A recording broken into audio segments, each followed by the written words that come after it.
A couple of weeks ago, we spoke about the case of Gareth Jameson, and Gareth is a wheelchair user as well as a user of the services of Sunbeam House. And he had great difficulty getting with his wheelchair from where he lives on the route of the 133 to Sunbeam House. There seems to be some difficulty as regards the buses. And the 133 has a single-decker bus, and they also have double-decker buses, and the wheelchair accessibility on both of them seems to be different. And you need a special footpath, actually, to access the bus. And if you want to make sure you go maybe on a double-decker bus, you got to give Bus Arent 24-hour notice so that they can take out a few seats for people actually to travel. And then Bus Arent pointed us to the local authority and the National Transport Authority to say you got to change the footpaths and actually build them up completely different so that everybody can use them, which seems a lot of work. But anyway, in the meantime, we got in touch with the National Transport Authority to say, well, what are you doing here with Wicklow County Council about the footpaths in Wicklow? And they said, we're doing absolutely nothing about it, but we plan to do it sometime in the future. We're going to change the footpaths, but we're concentrating on Dublin, Donegal and Dublin, Letterkenny at the moment, and we'll get around to Wicklow at some stage. So I don't know what's going to happen to Gareth Jameson. In the meantime, let's go to Sunbeam House and John Hannigan. Good morning, John. Good morning. How are you doing? Okay. What's the story with Gareth? What's your understanding of the difficulty here? Okay. Gareth is somebody that we've been supporting for quite a number of years, and Gareth's supports have changed quite considerably over that period of time. By that I mean he has become far more independent in terms of what he wants to do and when he wants to do it. Gareth's part of what we call our self-directed team, our self-directed living process, supported by a team of people who are there to support and facilitate him to do what he wants within his community. Like anybody living in our community, Gareth likes to be able to travel when he wants to travel. He wants to be able to go where he wants to go when he wants to go. He likes to be able to decide things about how his support works. And part of that is that not actually having to get up at 7:30 in the morning for our bus to pick him up to take him into one of our local services. So what we've been doing with Gareth is supporting him to be able to use public transport. We're supporting him to be able to travel to the different types of services or different types of work that we provide in the community. The difficulty with that is that, as you've already outlined, you can't just do that if you're a wheelchair user. Forget about any other needs that Gareth may have in terms of support. The fact is that because he's a wheelchair user, somebody with a physical disability, he has to have his life curtailed based around the timetable of Dublin Bus or other transport providers. So our concern is that we'd love to see a quicker resolution to this for Gareth. We'd like to be able to see him be able to do what you can do, what I can do, what many other people can do in Wicklow, and that is get on a bus at a bus stop when the bus stops, as opposed to have to ring 24 hours in advance, hope the bus turns up. Because there are times when the bus actually doesn't turn up despite having given that 24-hour notice. And be able to go where he wants to go when he decides he wants to do that. Yeah, it seems to be a difficulty as well about the single-decker bus, which is the old ones, right? They have a mechanical lift of some sort, and that's right. I think on the side maybe Gareth was getting a little bit of a hand from maybe some passengers or maybe the driver, something to lift him up and get him in and all that. Nobody talked about it, and then somebody said, "Oh, health and safety here, you can't do that." And we have to lower the contraption to bring on the wheelchair, but you need a special footpath in order to do it. So my understanding is that with the National Transport Authority and Wicklow County Council put together an idea for some footpaths and changed them, and that was great until the double-decker Bus Arent buses came along, and those footpaths then were unsuitable for getting the wheelchairs in. So by changing the fleet, you need to change the footpaths. Is that your understanding? Well, my understanding is there's some modification required at some of the footpaths, not all of them, but in certain areas. And the numbers I'm not sure of. I'm sure the Wicklow County Council will be able to give us more information with respect to that. But my understanding is that a lot of the buses now have this tilt and raise facility on the double-deckers and the platform that automatically comes out to allow people with wheelchairs to be able to roll on an easier basis. There is a bus stop very close to where Gareth lives. But he can't use it for that reason. The path hasn't been modified. My understanding, as you have already experienced, Gareth is a great advocate for people with a disability, and I know that he's been talking to Wicklow County Council to see what can happen. My understanding is that more money needs to be allocated, and this needs to be prioritised. But I'm not sure where the elected officials are in respect to that just yet. Right. Well, John Snell of Sinn Féin joins us. Morning, John. Good morning, Declan. Good morning, and of course you know Gareth as well, and his predicament. So, from our last conversation, where do we stand? Well, since I was on last week talking to you, I've been down with Gareth and I've discovered that not only does it affect bus arent, but also the rail service. They have to give 24 hours notice for that as well, which I feel is inappropriate. But in regards to the bus service, and as I say, Gareth lives right beside that bus stop there in Rathnew. When we looked into this, it seems that it's a national problem. And Imelda Munster, who's a TD in Dáil Éireann, raised the question on the 14th of June to the new Minister for Roads, Shane Ross, in regards to the similar situation that's happening in Louth, in Laytown and Bettystown. And the answer to the questions that she was asking is quite vague, to say the least. And I just feel that, for people in Gareth's situation to gain access to public services, really nobody seems to be sitting up and taking notice here.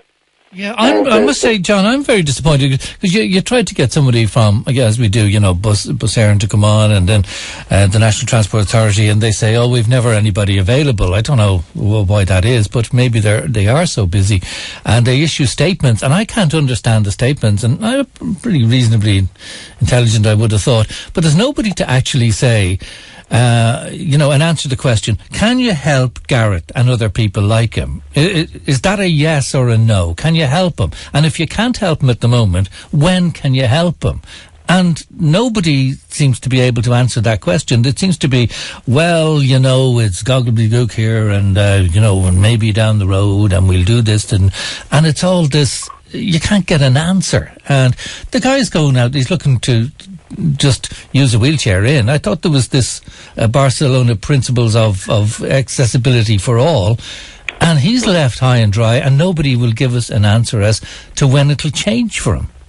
And again, that's correct. We have a situation now where 1 in 4 people who are wheelchair users are not availing of the public transport system.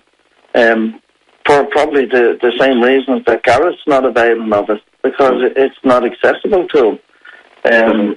We now discover, although the Minister says 65% of the coach fleets that are being used do accommodate people who are wheelchair bound, but that's disputed and was disputed in the Dáil that it's less than 50%. So, to me, it's an inequality for people in Gareth's situation. And I've spoken to the road section of Wicklow County Council. We'll have a meeting in the morning at 10 o'clock over the new road infrastructure and road outlay in the Glendalough area. And this is an item that I'll be discussing with the senior roads engineer and executive engineer. Because the footpaths, as I explained last week, only went in the last 4 years. These were footpaths that were done in Wicklow Town, Rathnew, Ashford and Newtown. And this is all on the route for the 133 that we're talking about. And I just feel that, someone has to stand up and say, well, in fairness, if the footpath and the infrastructure was put in and it's not suitable to the fleet that's being used now, we'll make the money available from the NPA or from the Minister's Department to rectify the problem. Yeah, but John Halligan from Sunbeam. What do you think of what John Snell says there now? Well, John speaks a lot of sense, and our experience of Dublin Bus and the National Bus Service generally has been exactly as being described by John and yourself in terms of a degree of intransigence, a degree of we are busy doing other things that are utilised by more people. The reality is that 1 in 4 people have got a disability. 1 in 4 people are wheelchair users and do require this support. One of the things that we've done in the past, and we'll do again because it looks like it's going to be required, is create difficulties in that we will have people out at bus stops, as we've had as just outside your radio station, as you'll be aware, where we protested for a period of time to get a new shelter. We protested to get the footpaths changed so people can get on the bus there, and that was successful. They sat up and took notice.